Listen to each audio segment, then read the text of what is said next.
Hello there. I am the Chaos Mistress, a goddess of sorts. I watch over my world and toy with those who inhabit it. My attention was drawn to the continent of Ebondale and to a horse-drawn wagon making its way from the capital city of Silverhaven to a little farming town named Rycroft. Riding in this wagon were 3 people, and they are what piqued my interest. First, there is Gera, a human man in his 60s, covered in tattoos, a man who used to be a fighter of great renown, but for some reason has decided to come out of retirement, perhaps for one final adventure. A young half-elven woman with blue hair worn up in a messy bun sits, reading scrolls, more papers almost tumbling from her bag. Her name is Emerald. At the very front of the covered wagon, almost melding into the shadows, Alistair, another half-elf, dressed in dark clothing, a black hooded cloak hiding most of his face. There is little conversation as the wagon rumbles onward for the best part of a day. As the late afternoon was beginning to seep into dusk, the travellers became aware of the wagon slowing, the sounds of male voices. I thought it might be fun to test these people, see what it is about them I find so fascinating. A group of bandits had them surrounded. Alistair was the first to act, playing the part of a drunkard so convincingly he was able to stagger straight up to one bandit and almost eviscerate him in one deft move. Gera, seeing this, was the next to engage. For a warrior, he seemed a little unprepared, his armour beside him rather than on him. Still, his size and skill with his weaponry marked him out as the greatest apparent danger. Emerald, finely drawn from the world of words, joined in the fray. She chose to use her crossbow rather than her magic. Interesting. I didn't think the crew of bandits would be much of a challenge, but Gera was pretty badly injured by the end of it. They chose not to loot the corpses, instead prioritising getting to safety. A group with morals. Not something you see that often in this realm. They journeyed to the Crofter's Cup Tavern, where they were able to get a meal and a night's rest, though Alistair thought it fun to terrify the barmaid. They made some conversation with a few of the halflings at the establishment, and seemed particularly interested in a man named Sandrak Highmount and his apprentice, Kerrion Fastrider. The following day, they made their way directly to Sandrak's tower, Alistair taking the lead. The front door was a well-constructed wooden one, but badly scorched with the outline of a halfling shape on it. Seeing no windows on the 2-story building, they walked around it and were able to discern a secret door, made of wood but with the appearance of stone, unlocked. They decided to enter. I wonder what the Peace Wardens of Rycroft will make about that should they become aware of it. 3 strangers just walking into the home of a member of their community, uninvited. They made their way quickly up the tower, taking little time to investigate, although they did find a flyer for an upcoming gig at the tavern. Alistair seemed intent on reaching the top. Despite being only 2 stories tall, from the outside at least, the rooms seemed to spiral up endlessly. They encountered some danger in a construct room, a flying sword, and an homunculus attacking, but easily defeated. Emerald had taken a moment to search the desk in the room, so was able to inform the group that the telepathic link the homunculus possessed to its master would mean that he would know his tower had been infiltrated. At this point, the group began to search a bit more thoroughly as they continued on up. Alistair, still impatient to reach the top, occasionally called out for Sandrak, but received no response.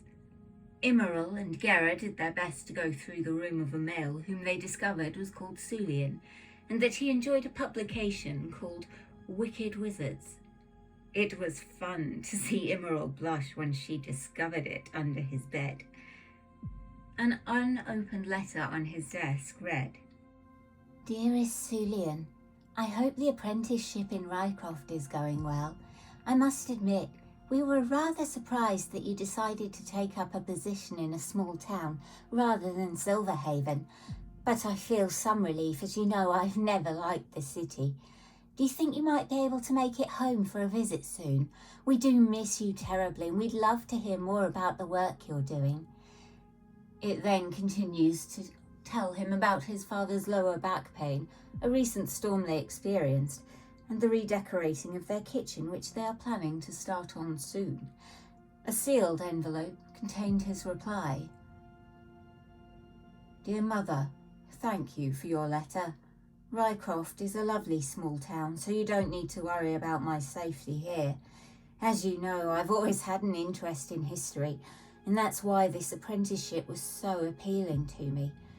You know I can't tell you about my work in letters. Master Highmount prefers to keep the exact details of his research known only to those of us directly involved. What I can say is that it is utterly fascinating, and he certainly seems to think that he could be on the verge of a big discovery. He's been spending weeks at a time in his rooms. Sometimes we don't see him for days, but he's clearly excited and working hard. Because of this, I don't think I'll be able to visit anytime soon.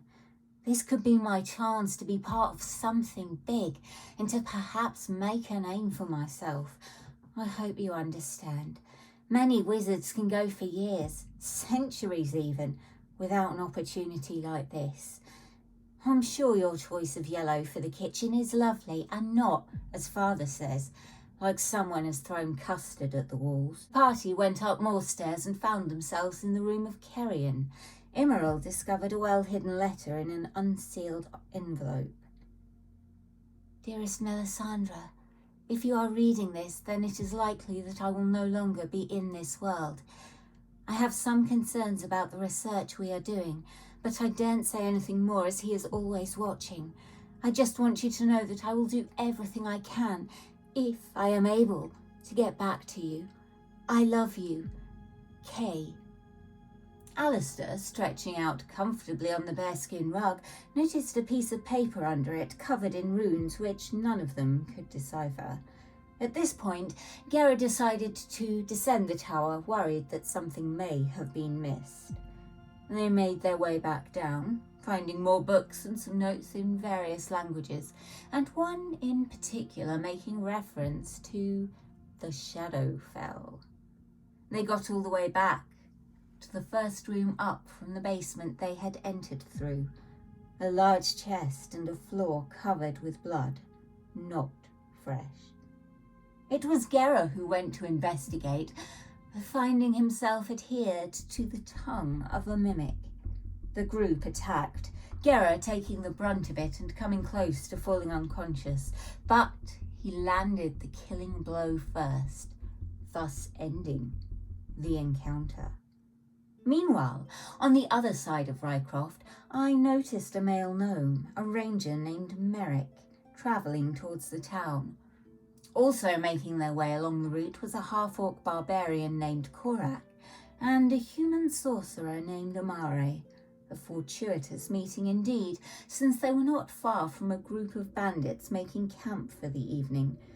A group of bandits with a couple of halfling children taken hostage, their intention to take them on to one of the major cities and try to sell them into servitude.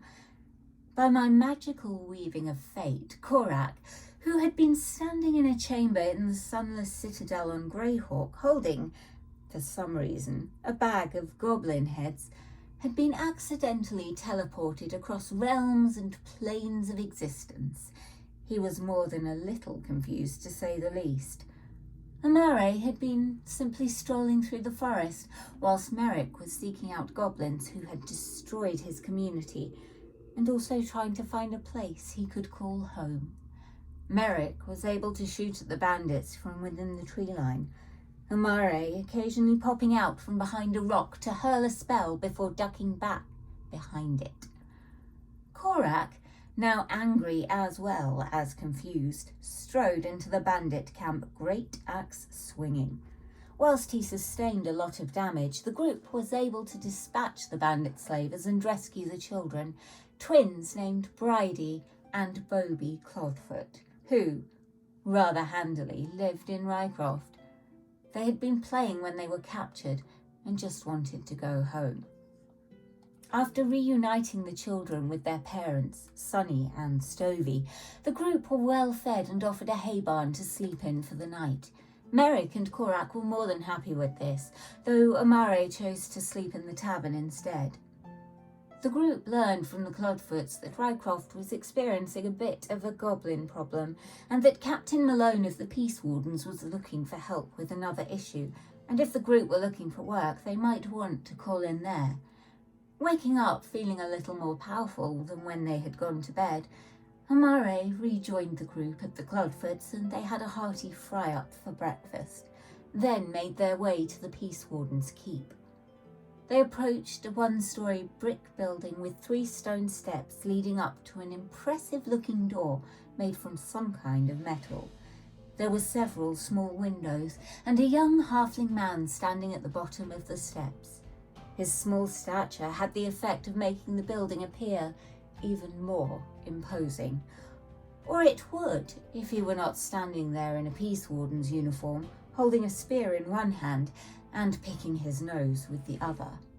After ascertaining that the group were there to lend aid, he ushered them inside where they met with Captain Darrell Malone. The door swung open, and in almost slow motion, they saw a man with long, luscious blonde locks, bright blue eyes, a chiselled jaw and muscles which his Peace Warden's uniform only seemed to accentuate, turning to face them, his hair swishing as if he were in a shampoo advert. He immediately eyed Korak and, addressing him as Gera, greeted the group. Korak went with it. Darrell was extremely pleased that Gera had brought some help with him. "Well, thank you for coming. The situation is a little beyond what we are equipped for here in Rycroft. You've already met Monty outside, and Kendall, well, let's just say I'm very glad that you're here. I hate to admit it, but we're a little out of our depth. Head crofter Stovey Clodfoot has reported regular goblin raids on the crofters' lands. I'd say it started about 6 weeks ago. Not long after Sandrak went missing. He had 2 apprentices under him, Sulian Dandash and Kerrion Fastrider. They left a couple of weeks ago to try to track him down, but they haven't returned yet. They were very useful for dissuading the goblins with their magic. There's a couple of tasks I was hoping you might be able to accomplish with a more specialised skill set. I was expecting you to arrive a little sooner from Silverhaven, but the main thing is that you're here now, isn't it? I would appreciate it if you could go and investigate Sandrak's tower. See if you can find anything that may suggest where he's gone or what he was working on. Peace Warden Kendall did try, but, well, wizards can be very protective over their studies, and she got a little singed. I will, of course, pay you 25 gold pieces each, and the possibility for more depending on what you do or don't find. The group made their way to Sandrak's tower, finding it exactly as the previous party of 3 had done. Amare was able to use her knowledge of magic to ascertain that an altered version of a glyph of warding was set to protect the front door, unleashing a fiery blast upon anyone triggering it. Merrick began to circle the tower, finding a solid iron door about 1/3 of the way round. A door with no apparent handle. Korak and Amare joined him, the sorcerer able to determine that there was some sort of illusion magic going on. Korak decided to charge at the door, full speed, which he did, going straight through it as if it were air and narrowly avoiding slamming into the wall of the room he found himself within. The others followed. The chamber was magically lit, spider webs and egg sacs adorning the walls. The group made their way up to another room, again filled with webbing. In the centre, a magic circle with 3 large web-bound eggs in the centre. Korak attempted to cross the circle, sustaining a blast of psychic damage which drove him back. Merrick fired an arrow at the eggs, watching as it passed harmlessly through. Not an illusion, but some sort of magical protection, making them incorporeal. These movements drew the attention of 2 giant spiders, and after a battle in which each of the group found themselves wrapped in webbing on more than one occasion, Korak almost falling unconscious, but his relentless endurance saving him, the spiders lay dead, legs, at least those that were still attached, curling inwards. Amare also discovered the rather unique nature of wild magic that seemed to fill the tower, as her companions became versions of her, one over 6 foot tall and the other gnome-sized. She herself grew a long wizard's beard. Thankfully, combat had ended when she transformed everyone's weapons into pillows. A shame, really, as I'd like to have seen a pillow fight. There is still time. More stairs, and a room with a circle of blood and the skeletal remains of some kind of bird. The group made their way carefully around the edge of the room and up another set of stairs to a completely empty chamber. After thoroughly investigating it and finding nothing, they descended to the room below. Here, Amare cut her hand, walked to the skeleton and pressed her palm to the skull. At this, a skeletal bird rose up, attacking with talons and beak. They destroyed it, Amare's spellcasting gaining her a little pseudo-dragon which followed her around, and then they went back up the stairs. The empty room, however, remained unchanged. Amare began shooting at the walls and managed to damage Korak, grow an even longer beard, and turn the dragon into a tiny floating version of herself. They descended to the spider room, now finding that the magical circle was gone. Growing impatient and angry, Korak smashed at the eggs, easily destroying them, and recovering 3 spherical green gems. The group then ascended once more. This time they found not an empty room, but a room filled with chests. They examined and opened each one, finding mouldering books, moth-eaten clothing belonging to both children and adults, horns which had been sawn from tiefling heads, and a few other odds and ends. Merrick also found 2 vials of a reddish liquid, which he was able to recognise as a type of healing potion. Before the group could continue on, they felt a magical pulse go through the room, sending each of them into unconsciousness. Amare came to in a bed with 3 Goliaths, all of whom looked like her, and a beautiful long beard that any wizard would be proud to own. Korak found himself standing once more in the sunless citadel, a bag of heads in one hand and a half-elven bard hugging him tightly and apologising profusely. And Merrick, well, you'll find out what's happened to him next time. I do love toying with mortals.